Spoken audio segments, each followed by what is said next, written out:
Hello all, welcome to screen space. ఈ వీడియోలో చయాన్ విక్రమ్ గారు నటించిన వీర తీర సుర మూవీ రివ్యూ అయితే తెలుసుకుందాం. యాక్చువల్లీ నిన్ననే రివ్యూ పెట్టాలి, బట్ నిన్న చిన్న కేసు నడవడం వల్ల షోస్ అయితే క్యాన్సిల్ అయ్యాయి. ఈవినింగ్ షోస్ అయితే కంటిన్యూ అయ్యాయి, కానీ నేను ఈవినింగ్ బుక్ చేసుకోలేకపోయా. సెకండ్ షోకి అయితే వెళ్ళడం జరిగింది. అందుకే మార్నింగ్ పెడుతున్న రివ్యూ అన్నది. ఇక ఈ మూవీ విషయానికి వచ్చేస్తే స్టోరీ ప్లాట్ వచ్చేసి మెయిన్ లీడ్ అండ్ హీరో తన ఫ్యామిలీకి అయితే ఒక థ్రెట్ అయితే రావడం జరుగుతుంది అనమాట. తన ఫ్యామిలీని కాపాడుకోవడానికి హీరో ఏం చేశాడు, అసలు ఆ థ్రెట్ ఎక్కడి నుంచి వచ్చింది, వీడి చుట్టూ నడిచే స్టోరీయే వీరా ధీరా సుర. ఇక ఫుల్ రివ్యూలోకి వెళ్ళే ముందు మీరు కనుక ఛానల్కి కొత్తగా వచ్చుంటే వెల్కమ్ టు స్క్రీన్ స్పేస్. వీడియోని ఖచ్చితంగా లైక్ చేయండి. Theatrical reviews and Telugu dubbed movie రివ్యూస్తో పాటు ఓటీటీలో రిలీజ్ అయ్యే other languages movies and web series reviews కోసం మన ఛానల్ని ఖచ్చితంగా సబ్స్క్రైబ్ చేసుకోండి. ఈ మూవీ విషయానికి వచ్చేస్తే ఫస్ట్ థింగ్స్ ఫస్ట్, నాకైతే డిసప్పాయింటెడ్ అయ్యా, బట్ వన్ టైం వాచబుల్ అని చెప్తా.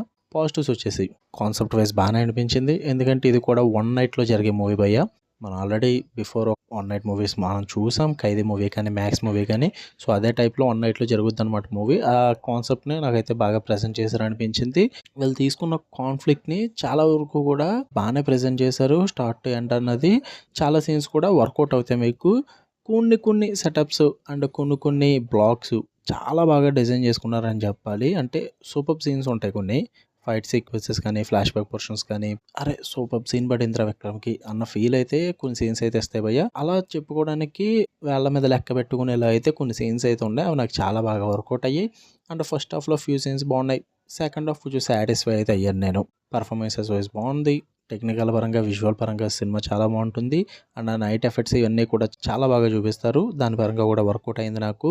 నైటీస్ విషయానికి వచ్చేస్తే సోది build-ups, over the top scenes, logic less, ఇవి నాకు బాగా నెగిటివ్స్ అని చెప్తాను నేను. వన్ నైట్లో జరిగే మూవీస్కి నీకు ఎటువంటి సోది ఉండకూడదు నాన్న. స్ట్రైట్గా పాయింట్ వచ్చేయడం, స్ట్రైట్గా పాయింట్ క్లోజ్ చేసేయడం, ఇంతే.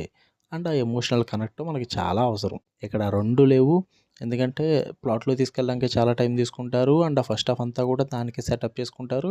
ఫస్ట్ హాఫ్ చూసిన తర్వాత ఏంట్రా ఎంత సాగదీశారన్న ఫీల్ అయితే వస్తుంది. అండ్ ఓవర్ బిల్డప్ సీన్స్ ఎక్కువ ఉంటాయి భయ్య.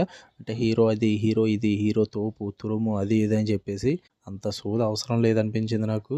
అంటే మరీ ఓవర్ బిల్డప్ ఇచ్చేస్తూ ఉంటారు, నాకు అది అస్సలు వర్కౌట్ అవ్వలేదు. అండ్ క్యారెక్టర్స్ ఆ ఎమోషన్స్ అస్సలు కనెక్ట్ అవ్వరు. ఎందుకంటే తన ఫ్యామిలీకి థ్రెట్ ఉంది అన్నప్పుడు అది మనం ఫీల్ అవుతేనే, టెన్షన్ మనం ఫీల్ అవుతేనే కొంచెం మూవీ కనెక్ట్ అవుతాం. ఎక్కడైతే ఆ టెన్షన్ ఫీల్ అవ్వమో, ఆ ఫ్యామిలీకి ఏదో అవుతుంది అన్న టెన్షన్ అయితే మనకు రాదు. ఎవడో పోతే ఏంట్లే అన్న ఫీల్ ఉంటుంది భయ్య. మనకి ఇదే ప్రాబ్లం అనిపిస్తుంది. మీరు ముందు మూవీ చూసుకుంటే కానీ వన్ నైట్లో జరిగేవి ఖైదీ కానీ, ఖైదీ అయితే పోలీసులకి ఏమవుతుంది అన్న టెన్షన్ చివరి వరకు కూడా మెయింటైన్ చేస్తారు. మ్యాక్స్ మూవీలో కూడా సేమ్ అలాగే ఉంటుంది. ఆ కనెక్షన్ అయితే ఉంటుంది ఆ ఎమోషన్స్ పరంగా, క్యారెక్టర్స్ పరంగా. ఎక్కడైతే ఆ క్యారెక్టర్స్కి ఎమోషన్స్కి కనెక్ట్ అవ్వం మనం, చాలా స్మూత్గా వెళ్ళిపోతుంటుంది, ఫ్లాట్ స్క్రీన్ ప్లే నడుస్తుంటుంది. అంత సస్పెన్స్ థ్రిల్లింగ్ ఎలిమెంట్స్ అయితే ఏమి ఉండవు.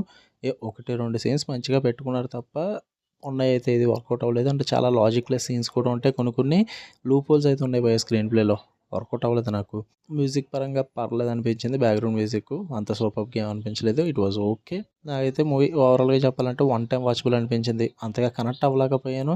ఎప్పుడు చూడండి చయన్ విక్రమ్ గారి పర్ఫార్మెన్స్కి, ఆయన తీసుకునే స్టోరీస్కి మ్యాచే కాదు.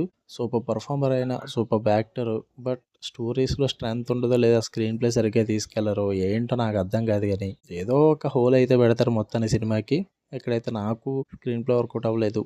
అండ్ ఆ స్టోరీలో స్ట్రెంత్ లేనప్పటికీ కూడా బట్ మంచిగా తీసుకెళ్ళొచ్చు స్టోరీని. బట్ వీళ్ళు మంచిగా మేనేజ్ చేశారని చెప్తాను నేను మూవీ మొత్తాన్ని కూడా. ఈ మేనేజ్ చేయడమే నాకు నచ్చలేదు భయ్య. మీరు చూద్దాం అనుకుంటే, మీ దగ్గర అమౌంట్ ఉంటే, మీ దగ్గర టైం ఉంటే థియేటర్స్కి వెళ్ళండి, చూడండి. నాకైతే వన్ టైం వాచబుల్ అనిపించింది. ఓకే, ఈరోజు కూడా robin hood and mad square movies reviews కూడా వస్తాయి. ఛానల్ని ఖచ్చితంగా సబ్స్క్రైబ్ చేసుకుని వీడియోని లైక్ చేయండి, షేర్ చేయండి, కామెంట్ చేయండి. అండ్ బెల్ ఐకాన్ ఆన్లో పెట్టుకుంటే అప్పుడే నేను పెట్టే డైలీ కంటెంట్ అయితే మీరు మిస్ అవ్వకుండా ఉంటారు. Love you all, bye.